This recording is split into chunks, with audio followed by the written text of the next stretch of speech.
Welcome to the third installment of the Human Voice Speakers Series, the third of six that are hosted by the Center for Sound Communities in honor of our 5 years of operations and celebrating that anniversary, and also as part of the International Dialogues projects that's funded by the Social Sciences and Humanities Research Council of Canada. Welcome. It's with humility and gratitude that I acknowledge that we are in Unama'ki, which is a part of Mi'kma'ki, the ancestral and unceded territory of the Mi'kmaq people. These are the unceded territories of the Mi'kmaq people that are covered by the treaties of peace and friendship that were originally signed with Mi'kmaq, Wolastoqiyik, and Passamaquoddy peoples in 1725 and 6. And as we are gathering from around the world, I am sure that Julia and Karim and others will also let us know whose ancestral territories we are gathering from. It's really wonderful to come together with all of you today. I'm wondering if we might say hello from behind our screens, if only to help welcome our esteemed guests, Dr. Karim Gillani and Julia Byl. There's Dr. Shauna McDonald from CBU, and we have a number of students also of the Human Voice, which is an undergraduate seminar. I'm hoping they'll just open up their screens briefly and say hello as I welcome properly Julia and Karim. I mentioned that this is the third of six in the talks. The first was held in September, and we hosted Graham Marshall and Clifford Paul, who are local colleagues, co-researchers from Member 2 First Nation, in a presentation focusing on Indigenous voices in research in the classroom to Ilnu perspectives. Ilnu is the word that Mi'kmaq people have for themselves. And earlier this month in October, we had the pleasure of hosting Dr. J. Martin Daughtry from New York University, who spoke about vocality and the environment. So this is the third installment. Really pleased to welcome a talk or presentation in many modes, I think, Voices of Islamic Worlds, with Dr. Julia Byl of the University of Alberta in ethnomusicology. She wrote a book, Antiphonal Histories, about Sumatra music history, and her work straddles and draws from different ways of knowing and doing ethnomusicology, in particular drawing on historical musicology. So her perspective is rich in terms of history, especially. She is a dear colleague and friend, a wonderful collaborator in many research projects, and as well as the president-elect of the Canadian Society for Traditional Music. So this is Canada's Society for Ethnomusicology, Academic Society for Ethnomusicology, and her initiatives in particular focus on supporting graduate students and emerging scholars, as well as practitioners, so musicians. And one of these fantastic musicians and emerging scholars is Dr. Karim Gillani, who Julia has invited to present with her. He is a graduate in 2012 of the University of Alberta Ethnomusicology program. And it is a program in music and religious studies. In particular, he taught various ethnomusicology courses at the University of Alberta. I don't know if he still is. Karim, are you still teaching some courses at U of A? No, giving some sessions wherever I do get opportunity to participate. Yeah. Great, great. And so just briefly, your research examines the role and power of musical sound within the socio-cultural and religious contexts of Muslims of South Asia and North America. Dr. Gillani's dissertation, titled Sound and Recitation of Khoja Ismaili Ginan's Tradition and Transformation, is a pioneering work of ethnomusicological research that situates hymns within the wider context of Muslim piety in general and South Asian poetic and musical contexts in particular. He's also a graduate of the Institute of Ismaili Studies in the UK, where he was awarded a degree in Islamic Studies and Humanities. Dr. Karim Gillani is an accomplished vocalist, composer, and songwriter, and successfully has released 4 original albums worldwide. So he's been invited to share both academic and musical contributions in various international forums, including BBC World, CBC Canada, and TEDx. We're really pleased to have him here today to share also his research through practice. And I won't go on longer. I know that Julia is going to start us off and to situate all of this work really nicely. So please, everyone, join me in welcoming Dr. Julia Byl and Dr. Karim Gillani. Please take it away. Thank you very much, Marcia. I will accept from everyone. For both Karim and myself, warm thanks for this.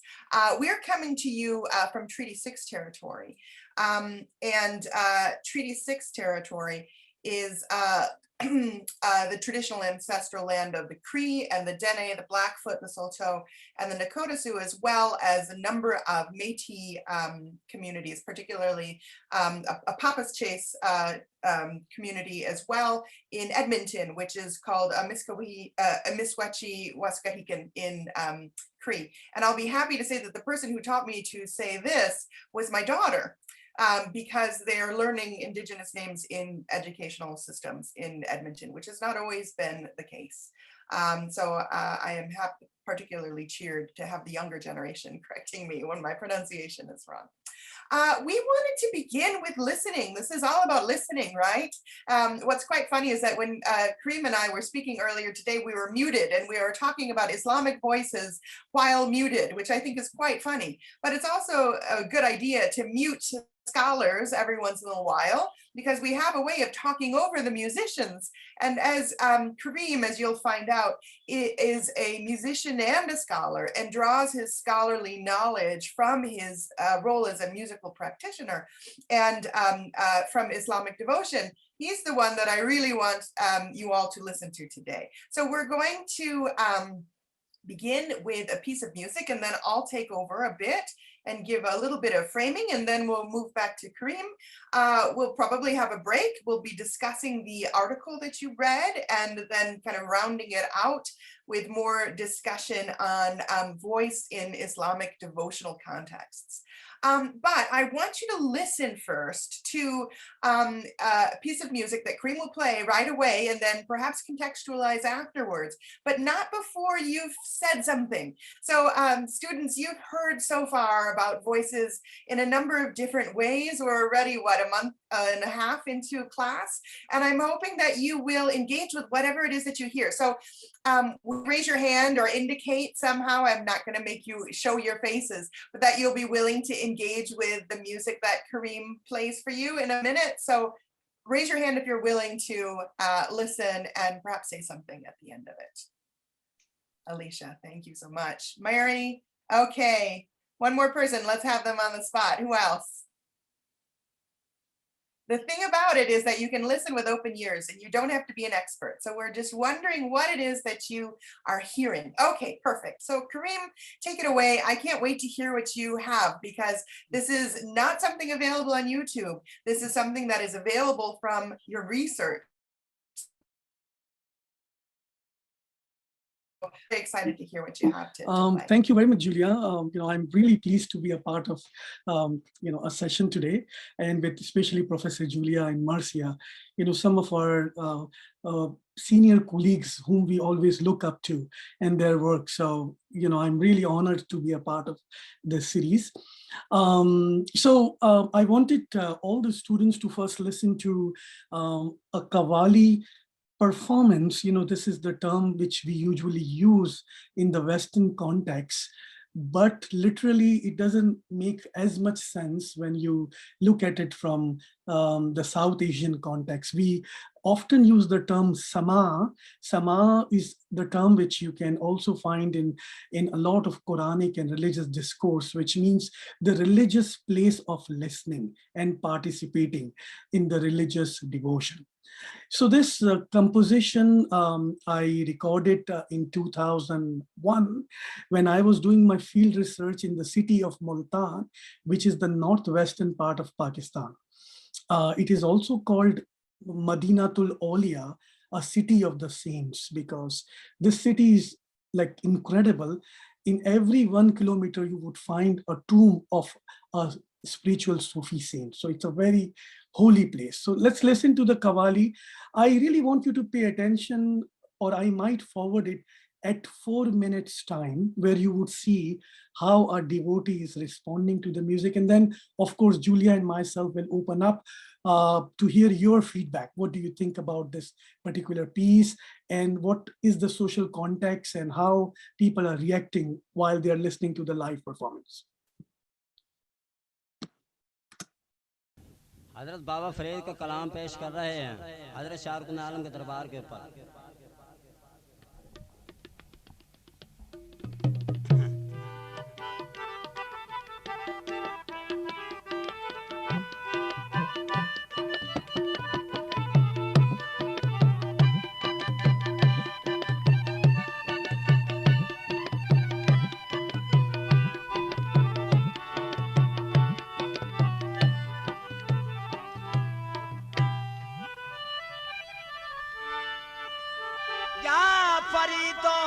बाबा लो खबर जल्दी मेरी, हाँ पड़ा हूँ दर पे तेरे पार कर नैया मेरी।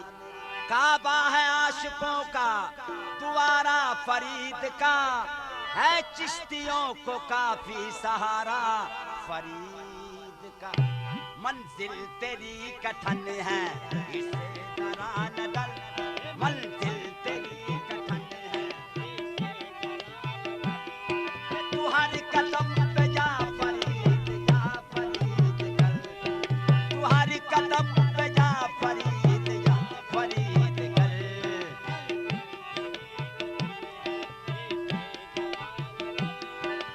दिल तेरी कठिन है इसे डरा न डर, तू हर कदम पे जा फरीद कर, तू हर कदम पे जा फरीद कर।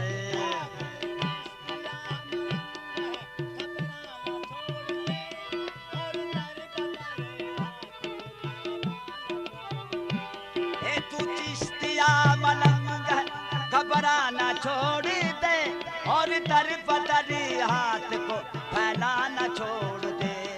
कंचे शकर से मांग तेरी झोली जाए भर, कंचे शकर से मांग तेरी झोली जाए भर। तू हर कदम पे जा फरीद कर, तू हर कदम पे जा फरीद कर।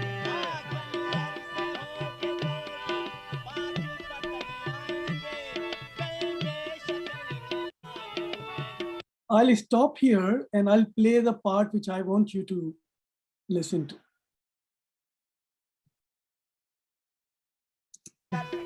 सदका मोइनुद्दीन देते हैं गंज शक्ल, तू हर कदम पे जा फरीद कर, तू हर कदम पे जा फरीद कर।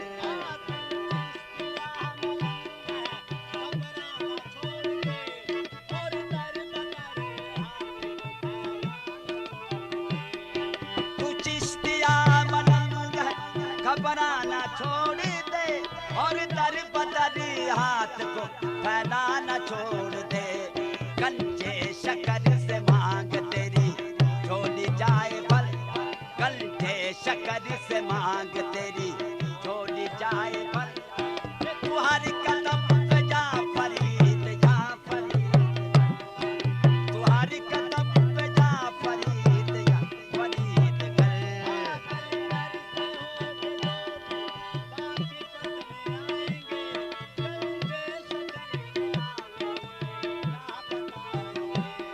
कलियर से जो भी होके पाक पतन आएंगे, कल जय शकर के लाल उन्हें राह बताएंगे।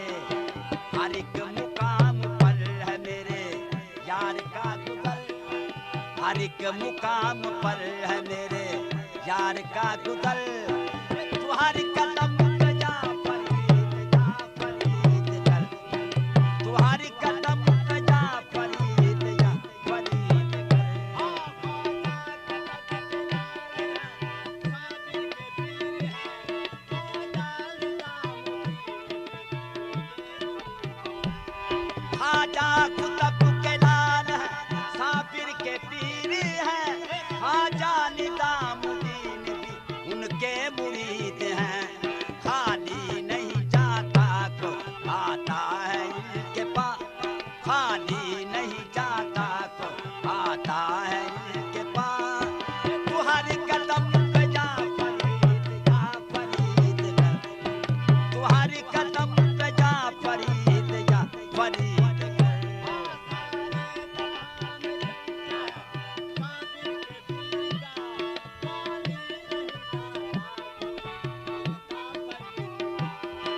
सारे जहां में चर्चा बाबा फरीद का, खाली नहीं जाता कोई मंगता फरीद का। सदका मोइनुद्दीन देते हैं गंजी शक्कर, सदका मोइनुद्दीन देते हैं गंजी शक्कर। तुम्हारे कदम पे जा फरीद, जा Farid. I'll stop here. I think it's a very important piece. You may have heard the Qawwali in the stage performance context in the Western world, but here is where the Qawwali originates from, rooted is, and it is rooted right at the tomb of the Sufi saints, where their Qawwal are the professional hereditary musicians who sings in praise of their spiritual master. So here is the video presentation of two Qawwals from Shah Rukn Alam Multan, and I'll open up a discussion here, and Julia will definitely assist. What do you think of this particular piece, and any feedback? What have you observed, something which really strikes you, or you felt that this is something very unique about this particular piece? Any observation?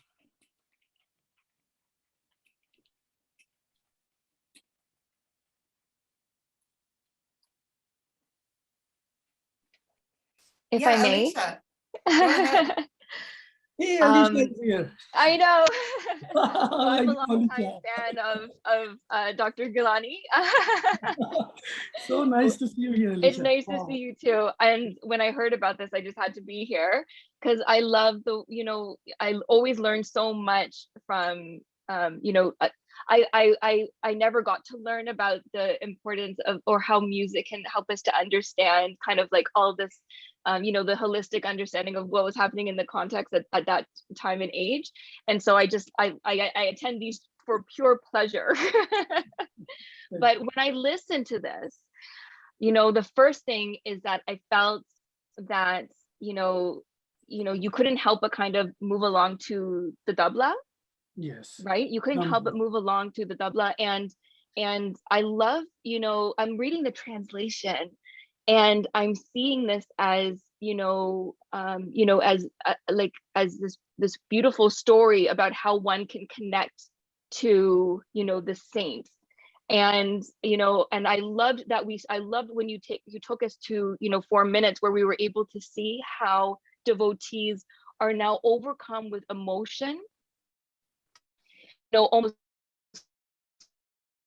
in, yearning to feel that, or now they're in that connection with that saint through the music. So that's kind of all I have to say. And again, it's not my area of expertise, but that's how I felt as an observer listening. Yes.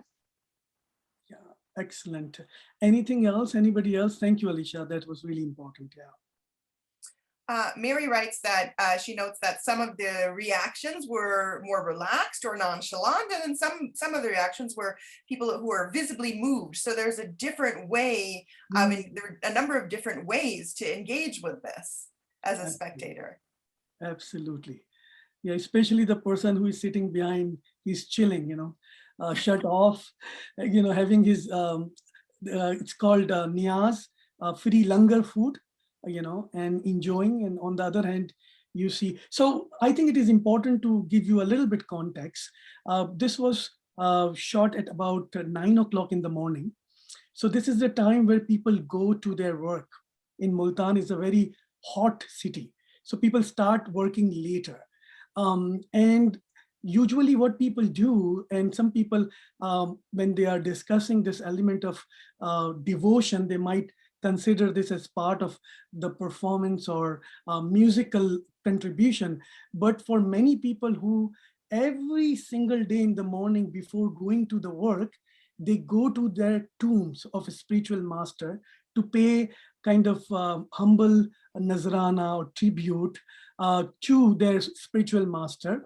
They, of course, visit the tomb, they pray, they listen to the music, which of course provide them the spiritual healing, and they give nazrana like a token of appreciation or a gift to the musicians, which you may have seen at the end, some money was given to the musicians, and then they go to their work.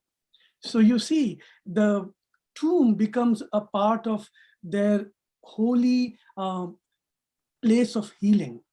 Yeah, and the music which they are listening to is much more than the music which we hear, perhaps in different setting. It becomes a part of their prayer.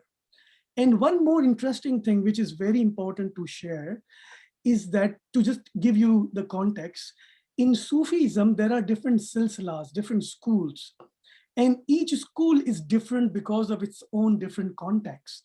So this one I shot at Sohrawardi's shrine. Shah Rukn Alam is from Sohrawardi shrine, which is the Sufi Sunni school. They are singing in praise of Shah.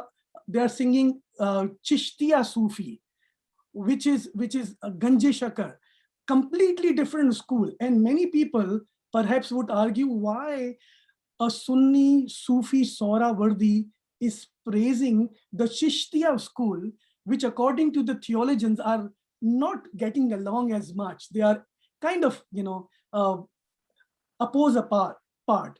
Here at the Sunni Sufi shrine, they are singing in praise of another Sufi saint, which has a completely different ideology, you see. So sometimes we may perceive things academically in a very different way, but when we go and study them, perhaps from the ground realities, we come to know many different facets, which are really important. Anything else, if any students would like to share, we would really like to hear their feedback. I have a question for the students and a question for Karim, if you don't mind. Oh, wait a minute, I just forgot what my comment was. Well, let's put that to the back. The question for all of you is, did you recognize, and you can answer in the chat, did you begin to recognize melodies that were repeated again and again? Did you begin to recognize the repeated parts? And even as somebody who is brand new to this tradition, begin to, almost be able to, feel like you're home, right? Once you get to those repetitions. Charlie talks about how there's this repeated chant, and I noticed, Karim, that you often were nodding your head along once we got to that point, because you can't really stop that behavior. Yeah.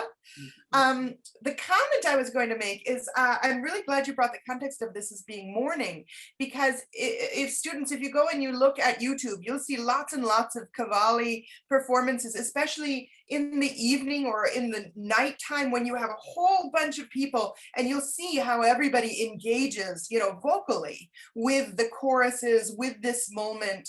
But I think the mourning, when it's, more about individual people and their own devotional practices, is just as important. That it is about a public space, but it's a really private. And the mourning, when you don't need to be, it's not a given that there's going to be everyone there. It's just you getting your soul right before you go on with your daily work. I think that's quite lovely.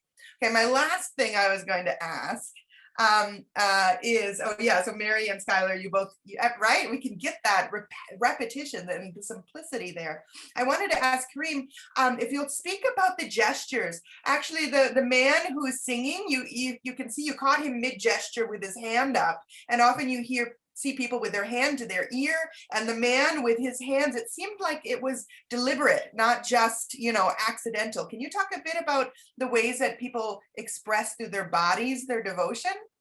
Yeah, this is a very good question, Julia, because in the Western context, when you go and hear symphony or any other performances, people are usually wearing formal attire, and they are not using their hands, and they get expressions. Some of these settings like Qawwali, it's like call and response context. It is much more than just a performer or performance where people are only hearing. It is more participatory. So what happens is, a singer who is the father, who is playing harmonium, which is also called peti in South Asia. It's very, very old harmonium. I wish I would have shown you the close shot. It is half of its damage, because they come from very simple background, and they are also struggling with, of course, financial issues and concerns. But anyways, when he's saying something or emphasizing more on certain phrases, you see his hand gestures changes. Yeah. For example, when he says, "Manzil teri kathan hai, isse zara na dar, ke tu har kadam pe ya Farid kar." You see his hands are going with the beat. Here he's saying, your life is very difficult, but don't worry. Please call the name of your beloved, who is, Farid, and all your obstacles and problems will go away.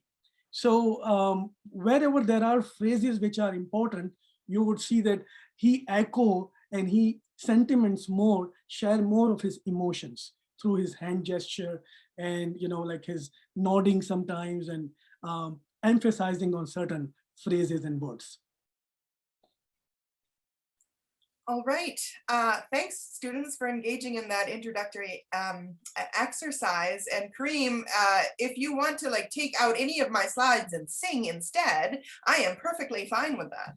I hope there will be more singing, but let me continue. I want to just give you a bit of an orientation. Let's see, can you see my slides? We can. Are you able to see? Are you able to see Julia. my messy desktop? That's the question. No messy desktop. I just wanted to acknowledge again and thank the students who are responding in chat.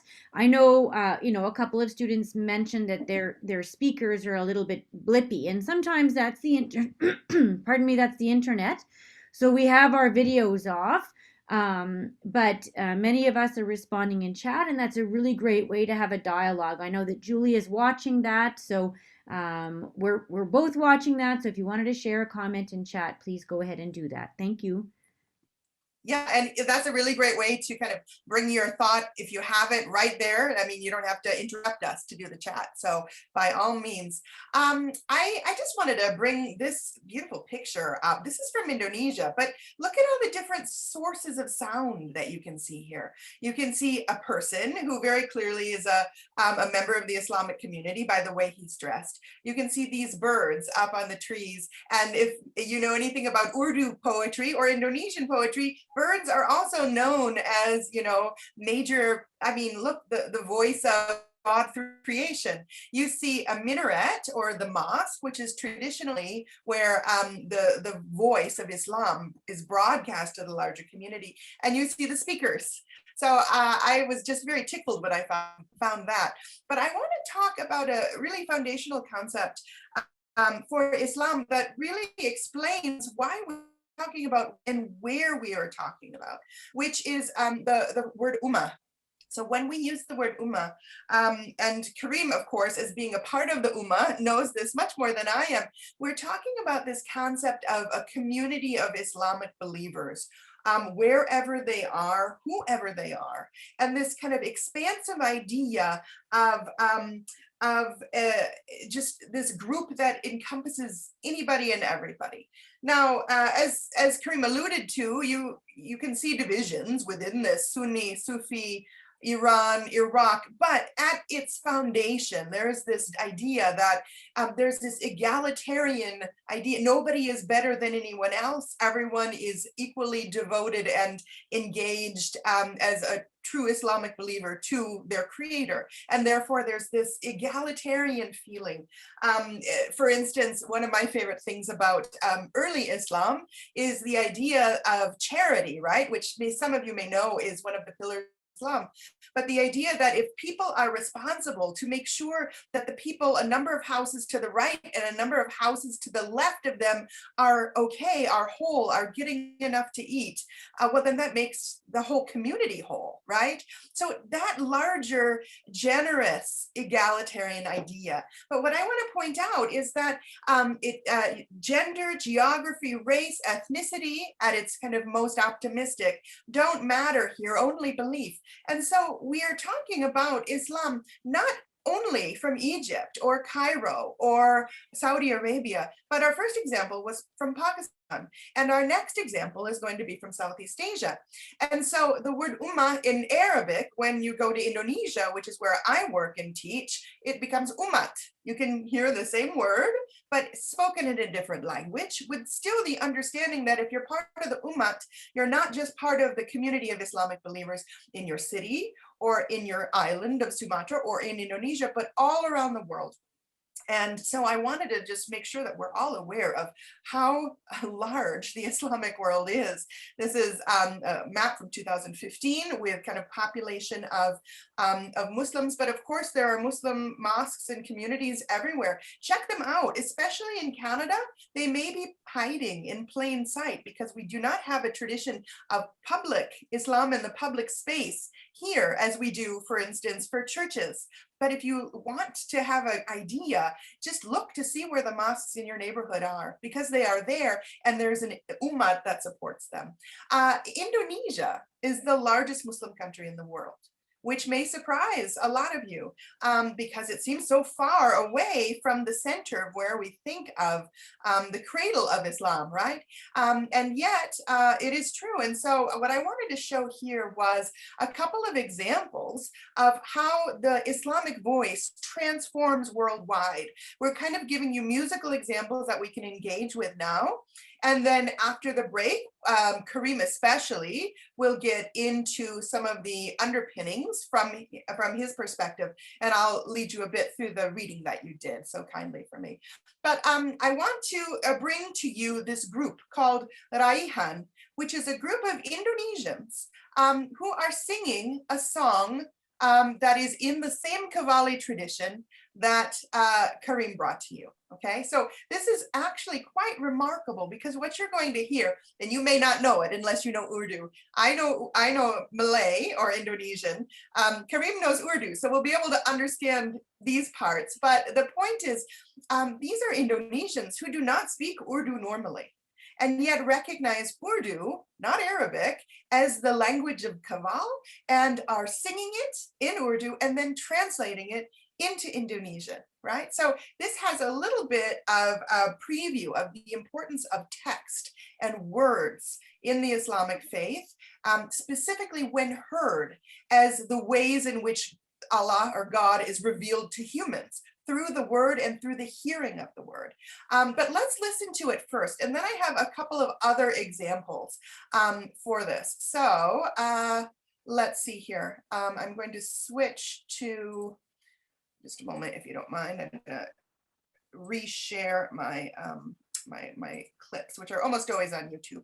YouTube is a friend of all ethnomusicologists, unless you get the advertisements.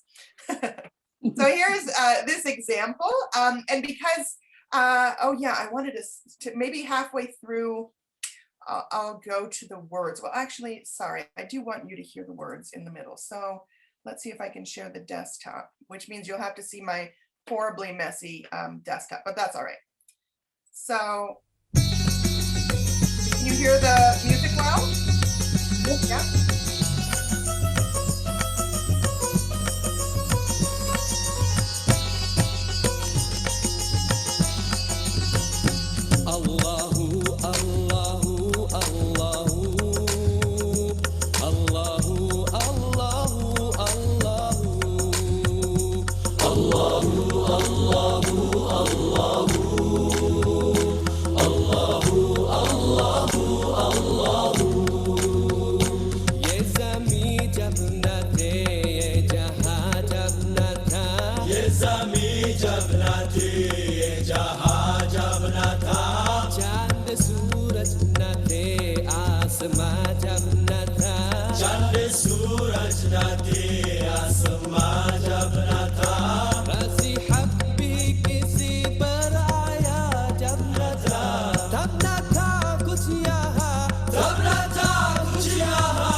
Jika tiada bunyi, tiada segala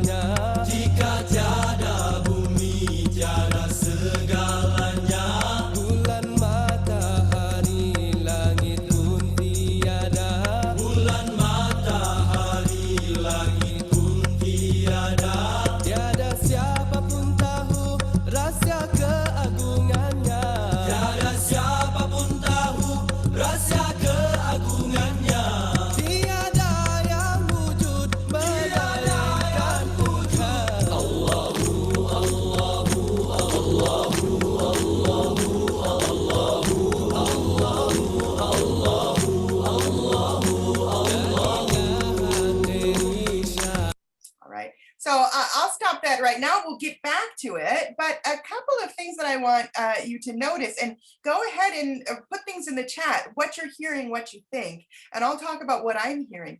Did you hear the tabla? The sounds of the Indian drum, which are not indigenous to the Indonesian islands. They were brought through the sounds. Yep, so you've heard it, the tabla drum.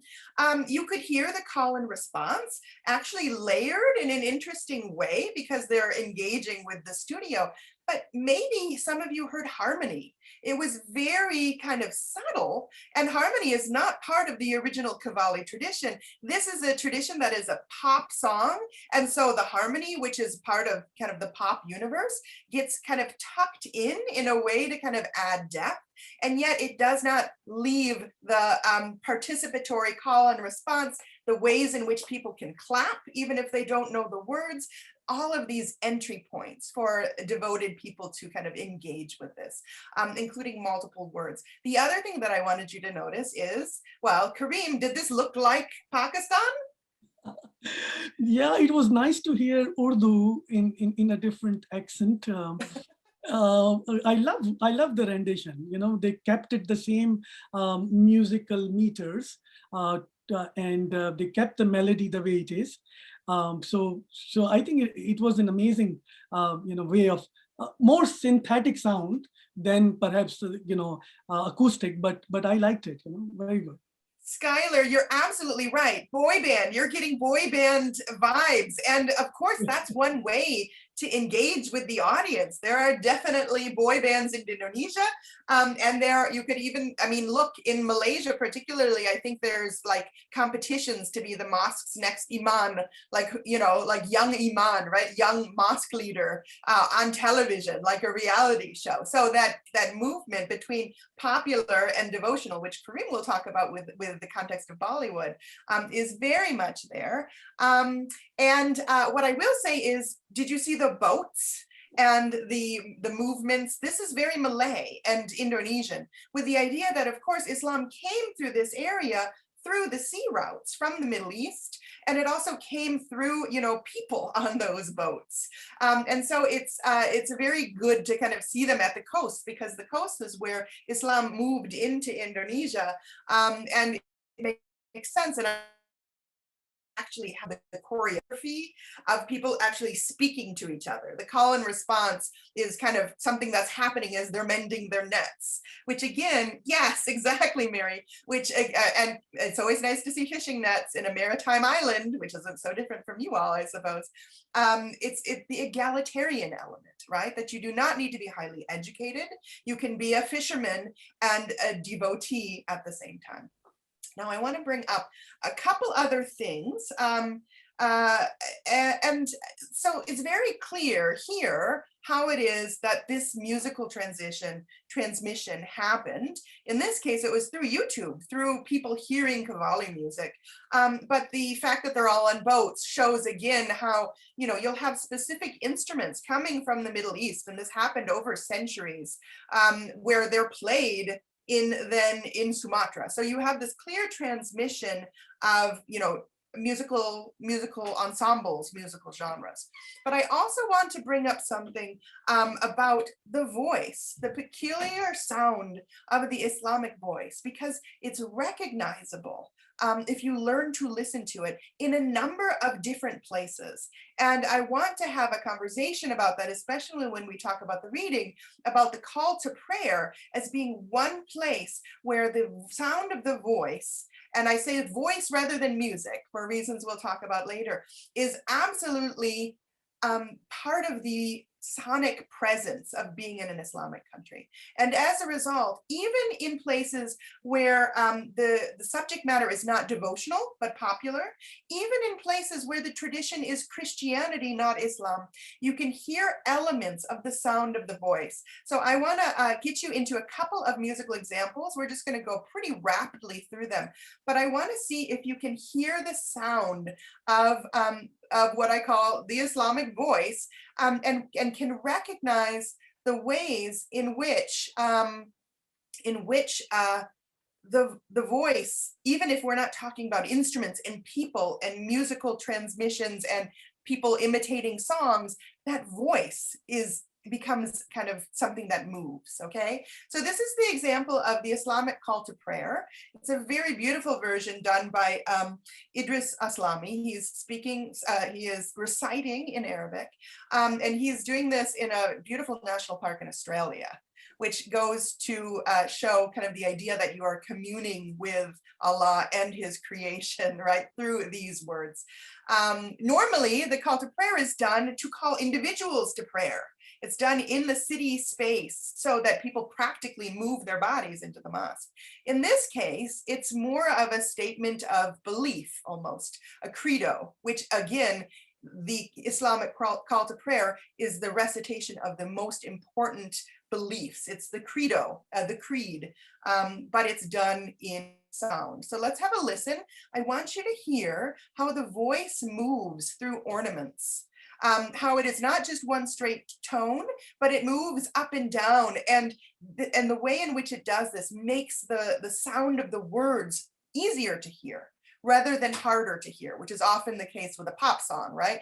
Did he really say this, or did they, what were the lyrics of this song? Within Islamic recitation, the idea is crystal clarity. And so a lot of the ways that the voice moves is so that you can hear specifically what is said, but also notice the expressive ornamentation, as well as, in this case, the lack of meter. So we heard a lot of meter in the Qawwali music, this where you don't have a strong beat and you have what really feels like the expressiveness of the human soul through the voice, through these words. So look for the kind of metrical expression, the freeness, the ornamentation, and we'll see if we can hear elements of this in other examples.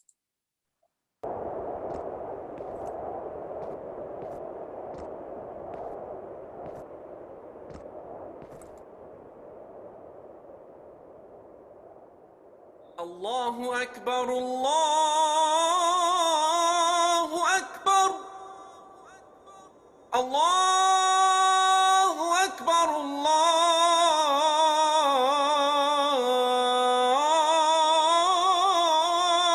Akbar. Ashhadu an la ilaha illa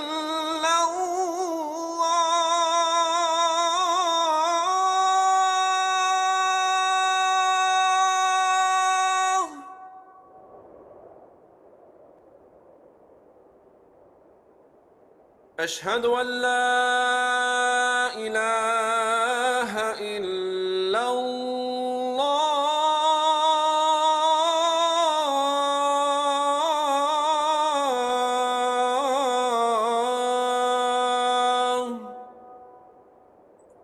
It pains me to turn this off, but I want you to hear a couple of other examples. So this is an example from Indonesia, not too far away.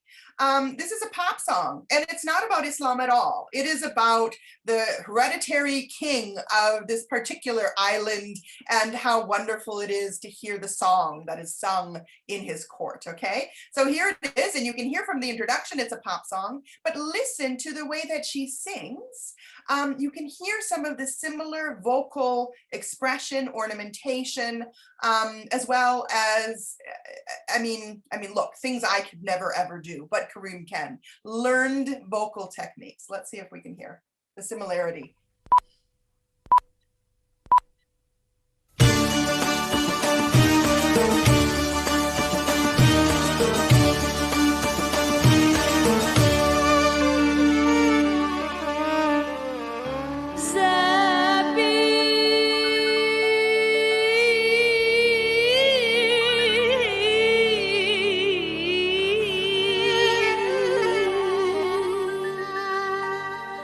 Aku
simpler version, although I will say that there are elements that can be read as Islamic, such as, for instance, the use of green in the outfits in Southeast Asia that is specifically connected with Islam. And yet, although there are musical elements that are connected to what we call Islamic culture from South Asia and the Middle East, including instruments and tabla-like sounds, and yet this is not at all religious. You can see people dancing with each other. It's about courtly life.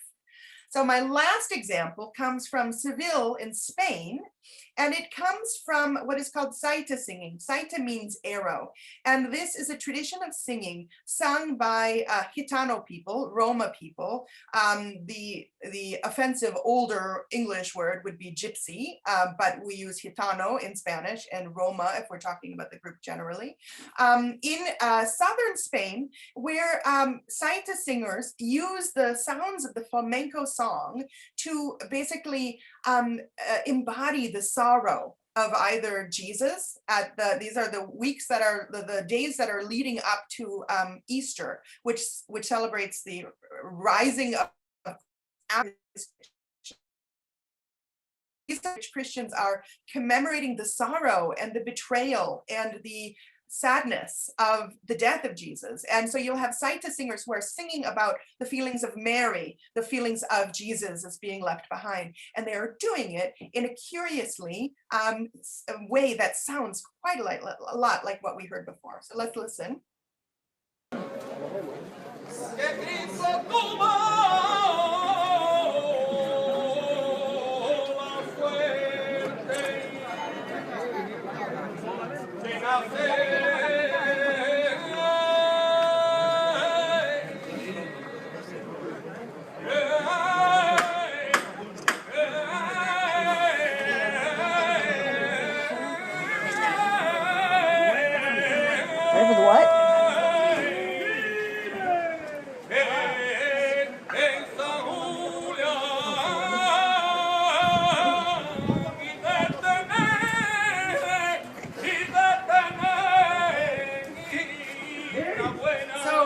Can you hear the similarity in that vocal style? This is part of a Christian tradition. This person is not part of the Ummat of Islam. He is probably a believer, although many Gitano people have had, are not simply Christian. They have ancestry from multi-religious and multicultural places. But the point is that you can hear in the sounds of flamenco the fact that southern Spain had been part of the Moorish Empire, which was an Islamic empire, until the very end of the 15th century. And a lot of the time when the music was formed, there was an Arabic-based, Arabic language empire, right, in that area. And in addition, Gitano people or Roma people came through the Middle East, came through the parts of Northern Africa. And so the sounds of Islam, even though this is quite different from, for instance, the call to prayer, they're still embedded within the sounds of this singing tradition. Could you hear the similarities, the expressiveness, the ways in which ornamentation were part of this? So then my larger point here, and I'm almost done, is, let's see if I can get back to my, okay, here we go, to my slides, is that the question is, how is a recognizable Islamic voice transmitted through the Ummah? And sometimes it's transmitted in ways that are kind of far away in time. I mean, you wouldn't necessarily think of Islam and Gitano singers unless you realize that for centuries they were in areas where Islamic empires held sway, right? And so you have these three examples that sound similar, family resemblance, and are quite different. Christian Holy Week singer, a reciter of the call to prayer, and a popular musician. One thing I will bring up is that Jesus, even though it seems as if he belongs to Christianity, is a prophet within the Muslim faith. His name is Isa. So of course the Holy Week theology would not be part of Islam, but a lot of the the recognizable stories of Judaism and Christianity are also embedded in Islam. So I want to kind of think for a moment about how to recognize the Islamic voice, specifically when it's through the community of Islamic believers. One thing that's really important to remember, and these are my two closing thoughts and almost like two closing sentences, is that in the Islamic faith, the ways that the word of Allah was transmitted to humans was through the ear and through the voice. Even though you see texts above this picture, so this is the angel Gabriel transmitting the Quran to the Prophet Muhammad. Often you will see pictures where the Prophet Muhammad's face is not visible, but in this case it is. The angel Gabriel did not just say, here it is, let me give you the text, here it is written down in stone. No, he said, listen and recite back. So the transmission is an oral and always needs to be an oral mechanism for learning. And then lastly, the idea of the minaret and the call to prayer. So this is where the call to prayer would happen, the highest point in the mosque, sometimes the highest point of the city. And that is where the voice of the Islamic public is broadcast. So I wanted to close with these two ideas, which will be important in our conversation later, both about the article and about Karim's larger contextualizing. So that's all from me. Thank you.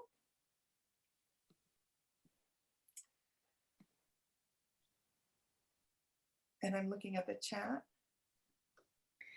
I'm wondering if I can help Julia too, or did you have a plan for how you wanted to move forward at the next step, or is there something that?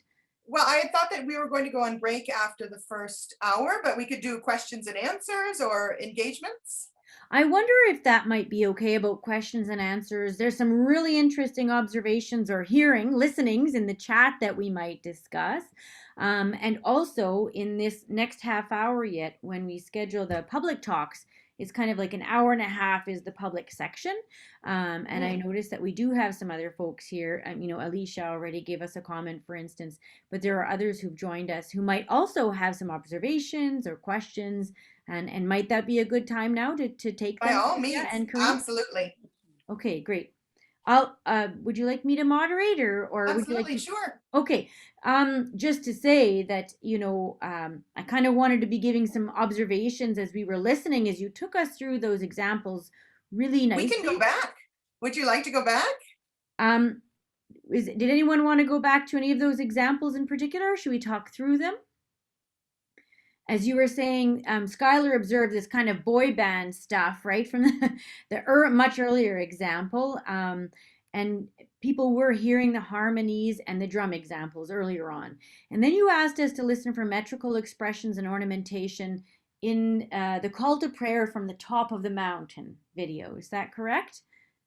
That's what I recall. Should we listen to a little more of it and maybe use that to start conversation? I wonder, and also like the visual and the space was really important, and particularly when we're thinking about vocality in the environment, as we did with Martin last class, it might be interesting to listen and see again. Absolutely. I was rushing a bit because I didn't want to take up too much time, but listen, this is such a beautiful thing to even get lost in. That's the point of it. The point is not necessarily to derive information from it, but to have it almost be as a point of meditation for everybody who listens. So that's not a bad thing to do at this point in the semester. Let's listen to a little more. أشهد أن محمد رسول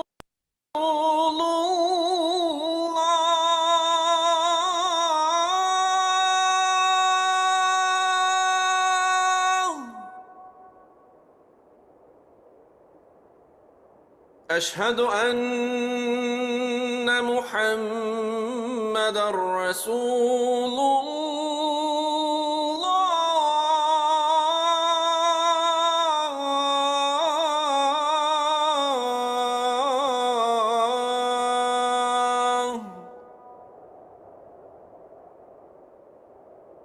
حي على الصلاة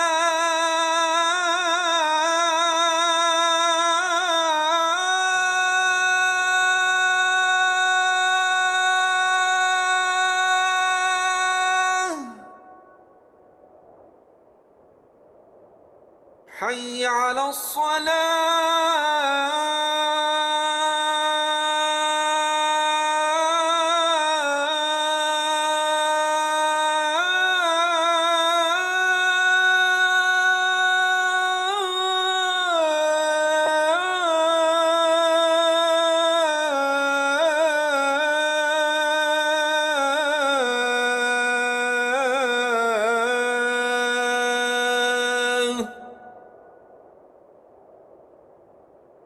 حي على الفلاح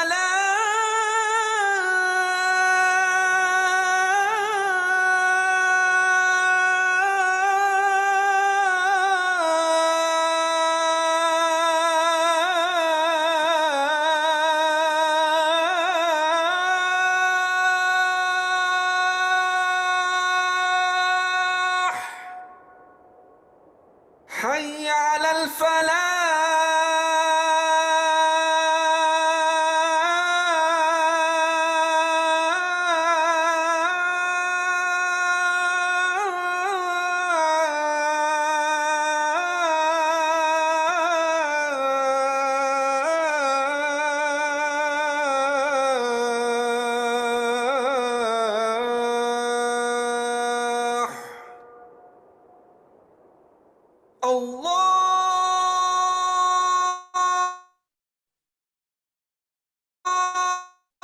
الله أكبر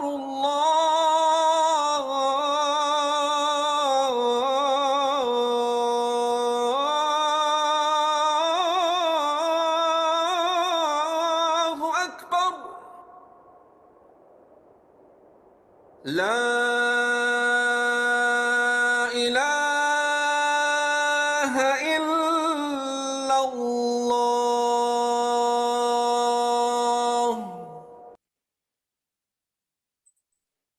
All right, so are there comments on this? There are some questions. Karim, maybe you could talk about the placement of the hands.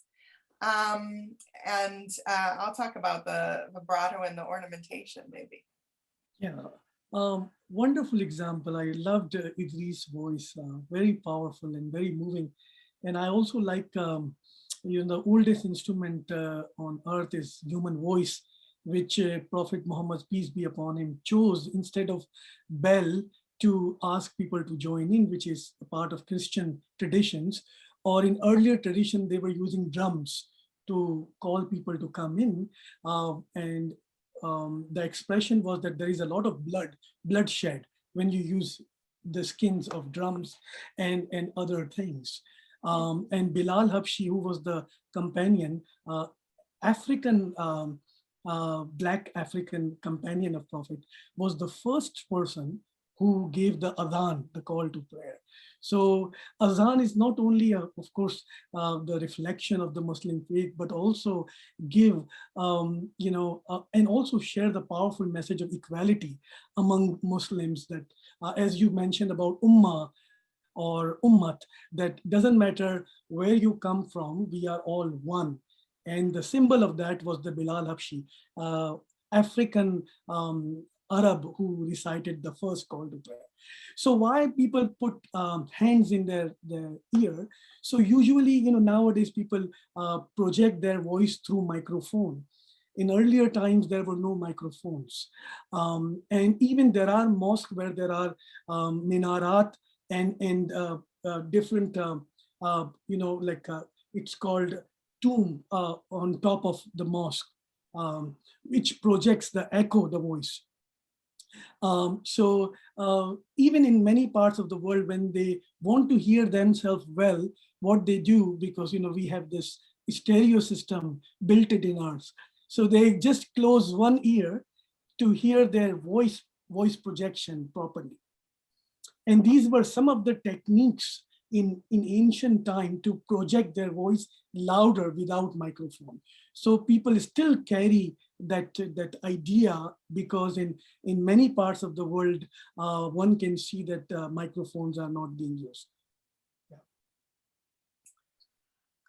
I'll just speak to the discussion about the legato style melodies and the tremolo and the vibrato.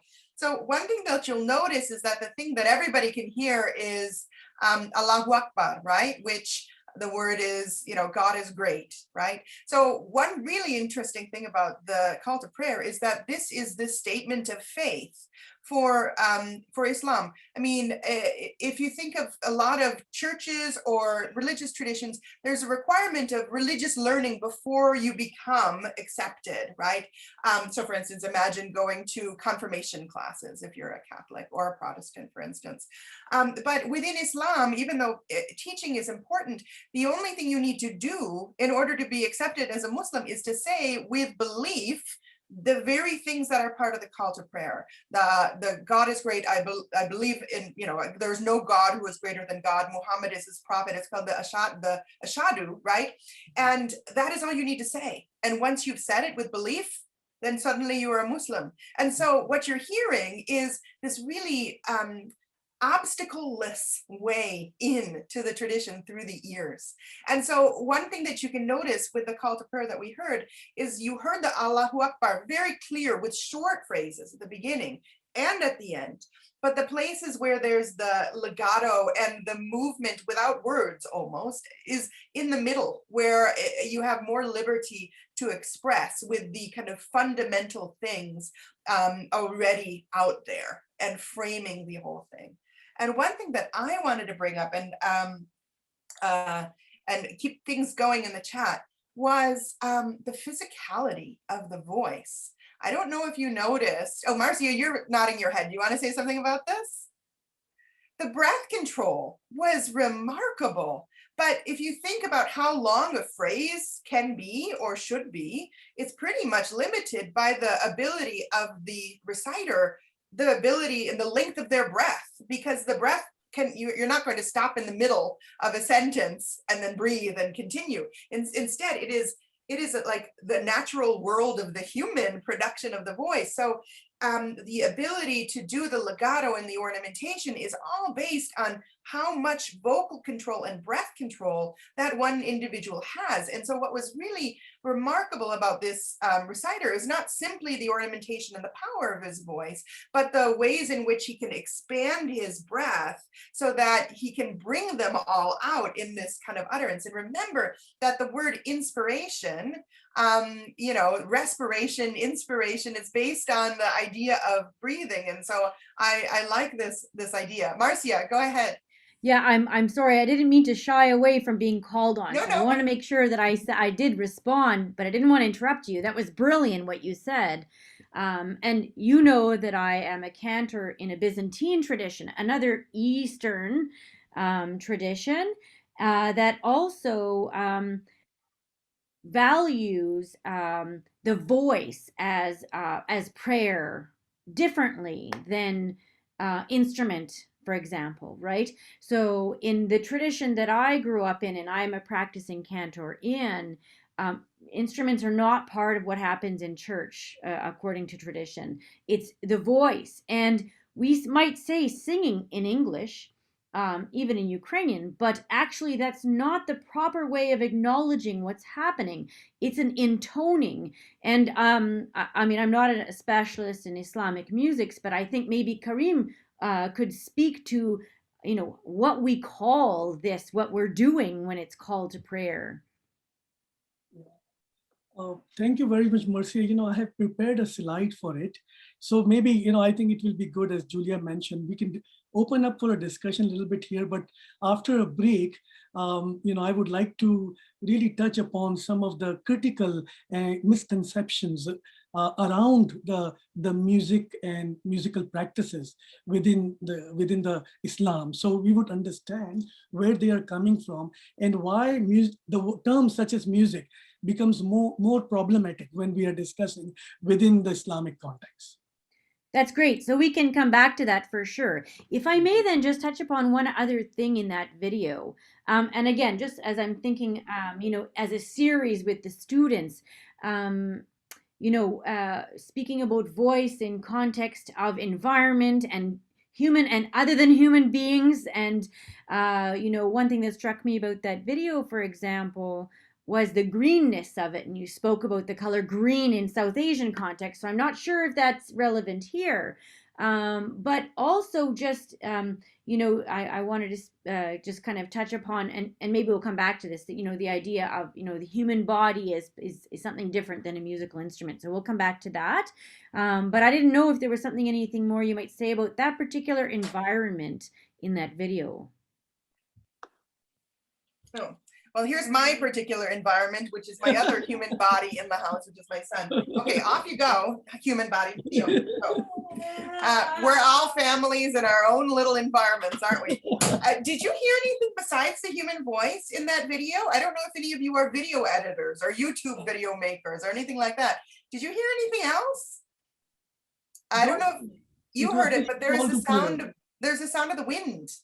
Oh. The natural sounds. This was also kind of put into the context intentionally. It wouldn't be there if they didn't want it to be there. And so they kind of allowed that to be kind of amped up, which I think is so interesting because what is the idea of this? If it's a call to prayer and yet it is being broadcast in a place where there are likely to be no humans or no visible humans. Who is being called? Who is the audience of that call to prayer? And what do the beautiful close-up pictures of trembling leaves have to say to this? It's something I hadn't really thought about before, literally right now. What do you all think based on your earlier engagements with the voice as part of the larger physical natural world? May I jump in? I think, it says like, there is no God except Allah. And Prophet Muhammad, peace be upon him, is the last messenger of God. So when they're talking about Allah, they're talking about the nature. Nature is the living book of God. So these are some of the signs which are heavily used as part of the text of Quran when it describes of the glory of Allah, God. So these natural landscapes are often depicted as part of his glory. Perhaps that might be the reason. The living book of Allah. That's a beautiful phrase. I've never heard of that before. Yeah. It makes perfect sense. Hugh, go ahead. Oh, hi. I just recalled to the first reading we had in this course, and it was about the voices of different things. Like if you like knock on like a table, it has like a voice and stuff.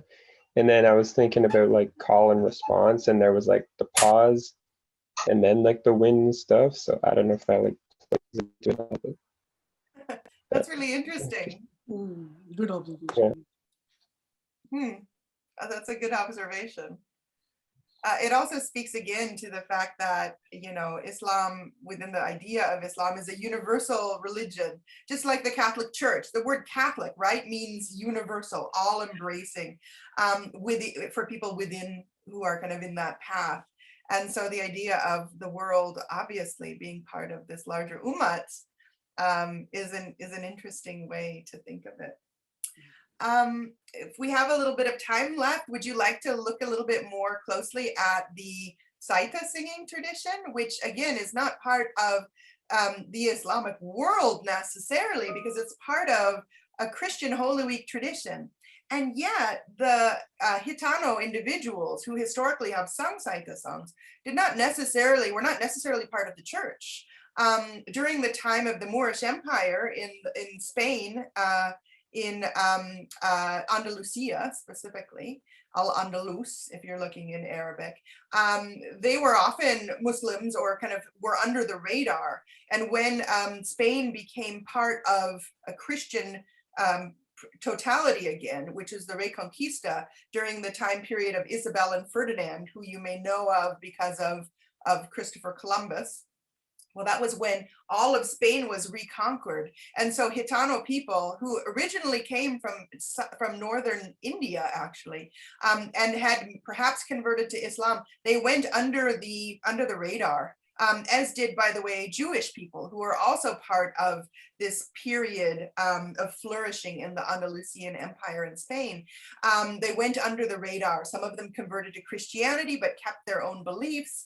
And there certainly was a lot of persecution during this time period. So when you think of Saita singing, what's interesting about it is that these words, these suffering of Christ, are given, or Mary, they're given to people who have historically suffered in that area as a result of social injustice, as a result of persecution because of difference. And so when they sing this suffering, there are traces of the kind of footsteps that they've been taking, their musical history, which in this case, to me, sounds very, very much like there is an imprint of the sounds of the Islamic voice, or the Arabic voice, the Andalusian voice at the very least. Would you like to have a look at that again? I'm happy to play it. What do you think, Marcia? Let's do that. We have just another few minutes. That might be a nice way to round this out. Would that make sense? Yeah, absolutely. And this is the point here. The larger point, well, let me play it first and then I'll make a larger point about it. So let me get back here. Oops.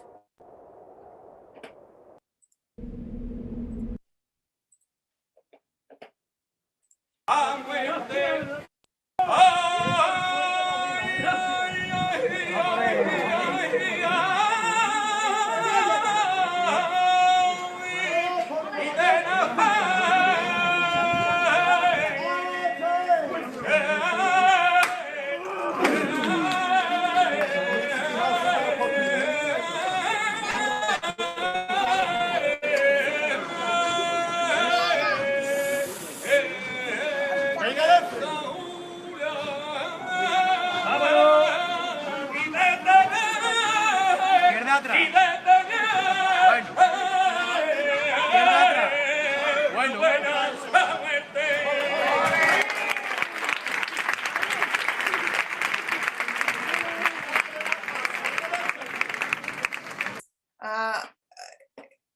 It's interesting to me because it sounds so similar. And I'm not going to say that this is, the sound of the Islamic voice, because clearly it's not. He crossed himself. I probably was a practicing Catholic.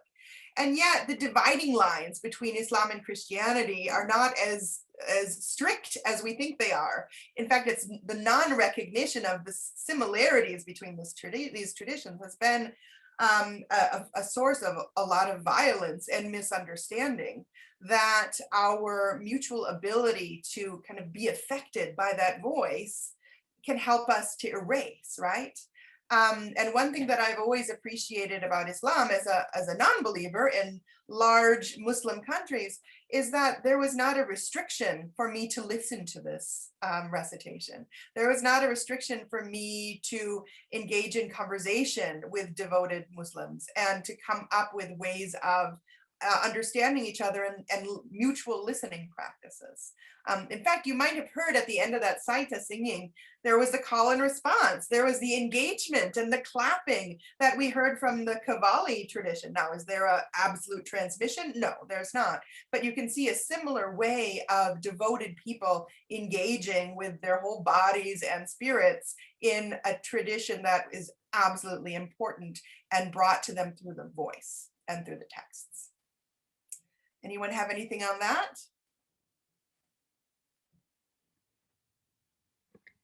I think we have a quiet group today.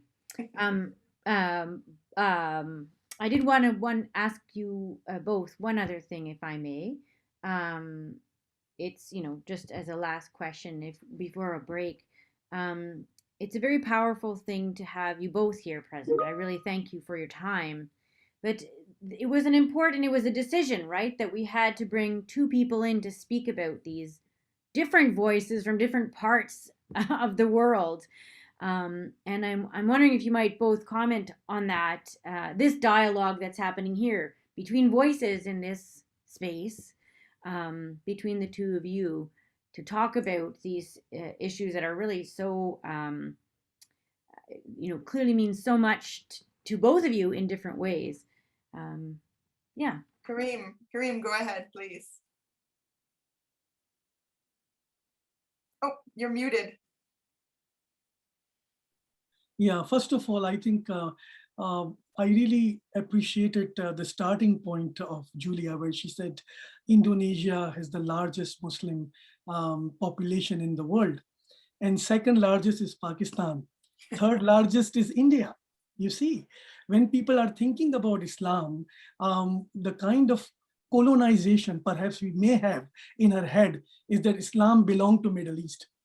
We are thinking about Saudi Arabia, we are talking about Arabic, we are talking about some of the Persianite traditions, but we hardly talk about Indonesia or Pakistan, which are the largest population in the world. So you see, it is very important to appreciate the diversity and the civilization within this faith, how it has embraced over 14th century, 1400 years, and how it has touched many people beyond their physical boundaries where Islam first was revealed. And I think sharing the examples from Indonesia, Pakistan, and even Spain, which until 15th century was ruled by a Muslim, Umayyads. So it really gives us a larger context to think outside of our own shallow understanding about perhaps thinking music and Islam and some of these categories within very limited sense. So I think it's fascinating. Thank you, Karim. I have, listened to Islamic Worlds for not all my life, but starting from when I was 20.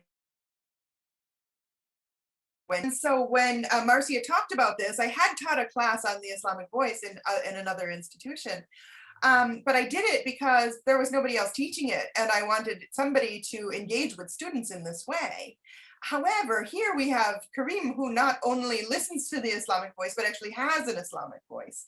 And so I'm positioning myself here as a listener, not just a listener to the sounds, but a listener to other people's stories that I can tell as best I can with their consent, right, about Sumatran Muslim practices, etc. But it's really important that in addition to, it's actually good sometimes to have a listener who may or may not be part of that tradition, because my guess is that many of you are listeners who may not have heard this tradition before.